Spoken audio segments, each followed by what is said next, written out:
Hello and welcome to ChrisCourse channel's Short Answer Sunday. Today I'm going to be playing Far Cry 3 Blood Dragon, which is, well, was originally presumed to be an April Fool's joke, and then they made it.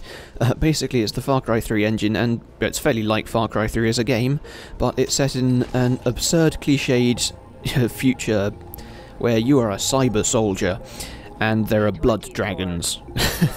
Essentially. It's great fun, actually. It's like Far Cry, but with a bit more comedy injected. And you'll be able to, see a bit of the game while we're going through this. I'm doing this, the video is pre-recorded and I'm speaking over it at the moment, and for some reason it just paused. There we go, video is now back.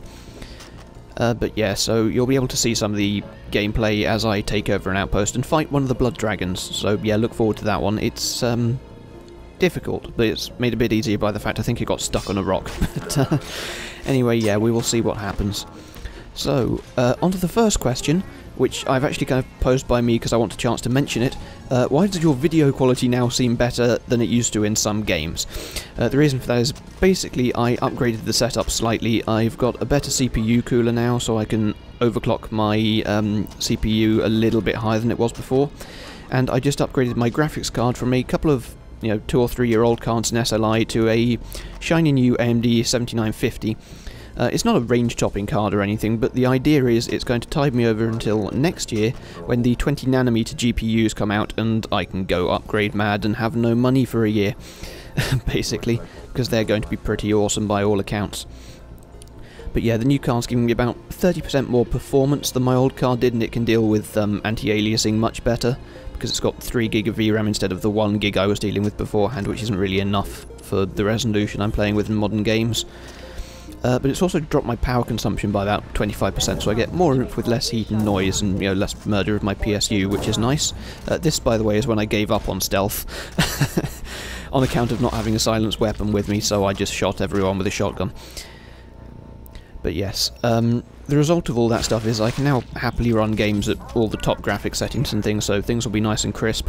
It's still slightly limited by the fact that my upload speed is kind of the limiting factor here, and I have to compress the files so they don't have to take 18,500 years per file to upload. But since I'm doing 3 less videos per week now, I can pretty much double my file size without altering the total time or amount of data that goes up. So the uploads should look much nicer overall. We will see how that goes. I'll also point out it's only the case in some games because Black Mesa just looks fairly crappy anyway. Basically, it's based on the Source engine, which is aging a little bit now. I mean, the first Half-Life 2 came out, what? God knows, must have been over a decade ago now. I can basically render that at a third of the quality I need to render Far Cry 3 at without losing any visible quality. So Far Cry 3 is a massive, massive time hog in terms of uploading. Bioshock Infinite, interestingly, somehow gets by, it looks great while still not being a right bastard to compress, which is great, and I really appreciate that, so yeah, points to Bioshock there. Right, moving on to the user-submitted questions now. When will laptops have the cooling technology in place where they can run normal desktop CPUs? Probably this summer. Basically, Intel's new Haswell architecture is coming out, and it's looking frankly gorgeous. Because while it's going to be a bit of a performance boost over the last one, obviously, the main focus of Haswell is dropping power consumption, which means laptops will be able to use the top-end CPUs without taking a big hit on their battery life, and since the chips run cooler, they won't overheat as much either. So basically, if you want a new laptop, wait a month or so, because Intel's about to kick them up a gear. High-end laptops actually, I think, have run desktop CPUs for quite a while. It's mostly the GPUs where they kind of fall down, and mobile graphics cards are a bit awful really, and integrated graphics, while getting better, still aren't really up to too much. And since laptops are getting slimmer, that isn't really going to change anytime soon. So basically the only real hopes for high-end gaming on a laptop is either to buy an absurdly expensive gaming laptop that's so big and heavy it sits on your desk and negates its primary function anyway, looking at you Alienware, or just wait until cloud gaming comes into its own in a decade or so, basically, and you can just offload all of your processing to a server somewhere, and that'll be that. Your laptop doesn't really have to do anything, it's basically playing a video. But yeah, unfortunately we're not there yet, and the latency issue is going to be interesting with that one. I'm not sure how they'll deal with that, but we'll see.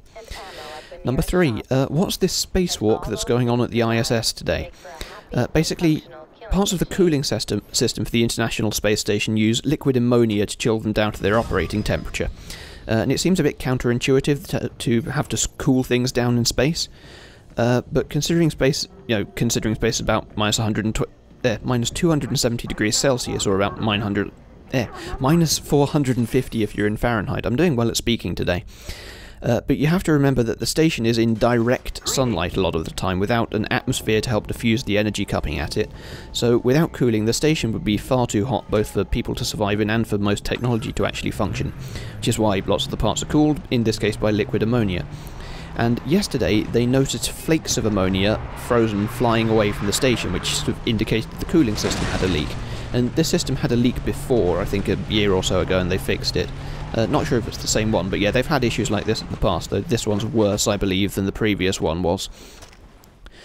And yeah, the word is they're in no danger, but it's going to shut down a few of the instrument systems on the station if they don't fix it. That, by the way, is a blood dragon, which just lasered my car. They have lasers in their mouths. As I said, this game is, cliché and absurd, and it's brilliant. It's like they took all restraint and just threw it out the window and had fun, which, it's nice when a game developer does that.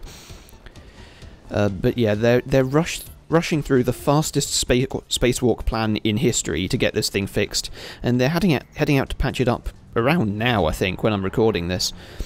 Probably with a bit of duct tape, and I'm actually genuinely serious about that.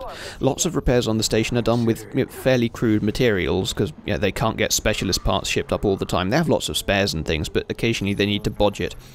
And if I recall, they've done several repairs involving Lego and that kind of thing, and Blue Tack and all that stuff. So yeah, they're kind of enterprising engineering folks up there. Yeah, it depends exactly what's cracked as to what the repair's going to be, but it's it's hardly going to be mission ending. Everyone's going to be fine. It's not a massive problem. But yes, on to question 4. I read the other day about a quantum computer beating a regular computer in tests. Can we expect them sometime soon? Nope.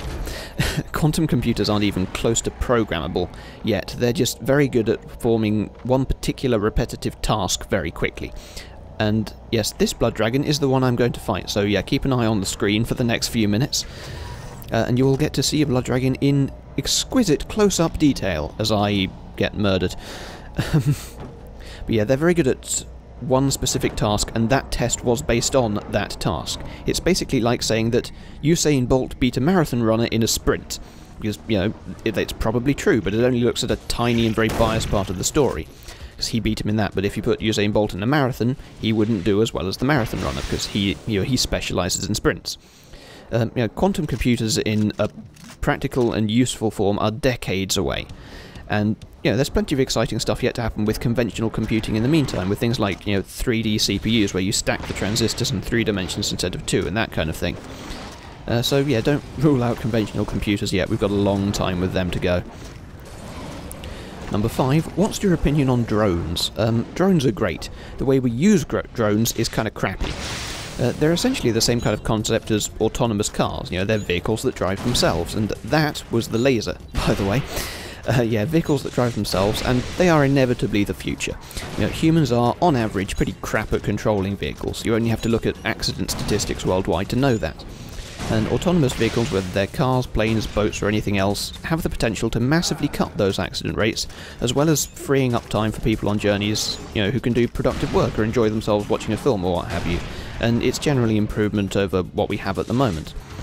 The fact they started out life as a military technology is a bit unfortunate, but it's not exactly surprising.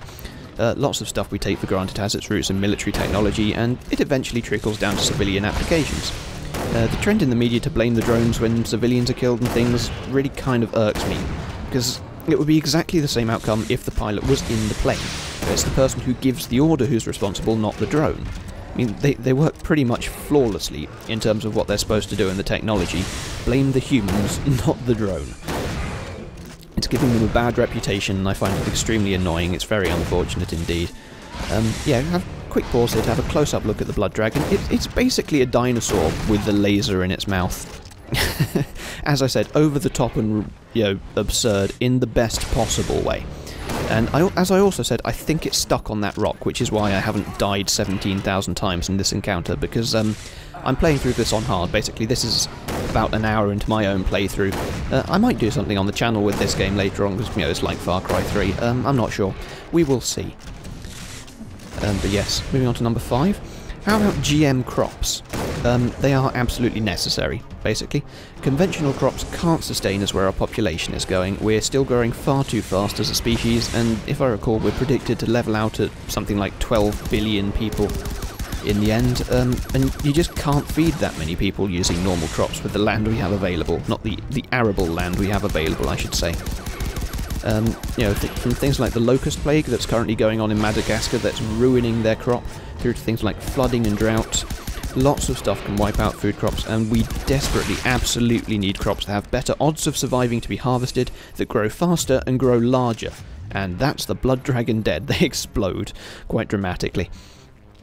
But yeah, obviously testing needs to be done on, you know, new GM crops and things to ensure we don't do anything really stupid with them and wipe out half a food chain. But that testing is done, and it's done very carefully. And also, obviously, things like a throttling of the amount of crap we buy, eat and throw away in certain nations, you know, looking at England and America and that kind of place, would obviously help a lot in terms of stopping food wastage and thus meaning we need less of it, but frankly, our society is going to break down long before that happens, so stating that as an argument against GM crops is kind of naive. It's basically an unrealistic solution. It's not going to happen. Our consumption is not going to go anything but up. And as such, it's no good in the real world with real people, no matter how nice it sounds on paper, so things like GM crops are necessary if we want to feed our population. It is that simple. Okay, and finally for today, because you people haven't actually submitted that many questions this week, become more curious, submit more questions, I need things to talk about. 7. Do computers use a particularly large amount of energy? And basically, I've done a lot of sums to do with my computer's energy usage, just out of curiosity, taking into account things like measured energy usage while it's off, idle and gaming, along with the amount of time the computer's in each of those states on an average day and that kind of thing. And basically it boils down to the fact that my computer uses about 7 or 8 times less energy per year than your average household fridge freezer. And I'm a really heavy user with a fairly powerful setup going on, so most people will use a negligible amount of energy running their computer compared to the rest of the energy they use, particularly things like driving and heating, which both use a phenomenal quantity of energy.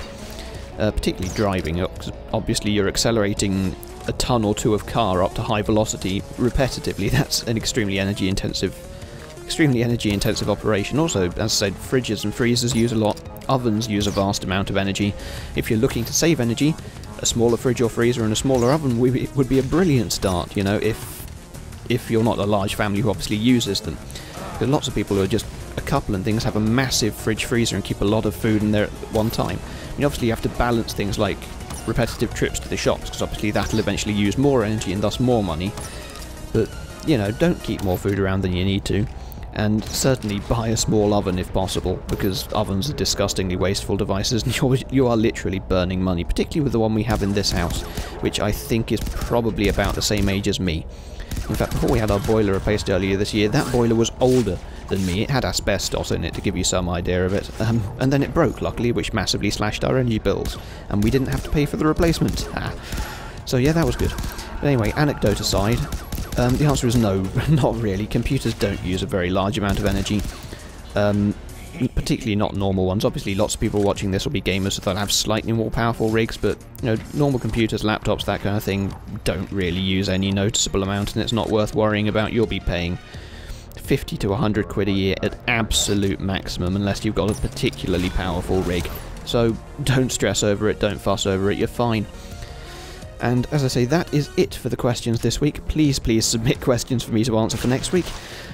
And we'll just quickly finish off watching this as I take over this last outpost. Yes, this is a little bit of me failing with grenades. No, I don't think I failed completely. No, I got the guy on the back, I remember. And then that guy drove off, because the AI in this is slightly strange. Yeah, it has all the normal mechanics, the same kind of thing as Far Cry has. There are alarms in each base, there are vehicles, there are animals out there. I think you saw one earlier in the encounter with the blood dragon. There was a leopard somewhere. Obviously got the dragons themselves, and basically there's a storyline you can do missions. There's Path of the Hunter quest things have carried over, along with basically hostage rescue things, which is what that thing at the beginning was, when the mission was Save the Nerd, where you had to go save a scientist. And yeah, it's basically Far Cry 3 with a different skin and a bit more humour involved. It's good fun. It's highly recommended you pick it up. It's really cheap, it's what, £12, and I actually got this free with the new graphics card, along with a couple of other games, which is why I went for it. So yeah, buy it, have a look at it, it's good fun. And that's pretty much it, so thank you very much for watching. I hope to see you next time, and farewell.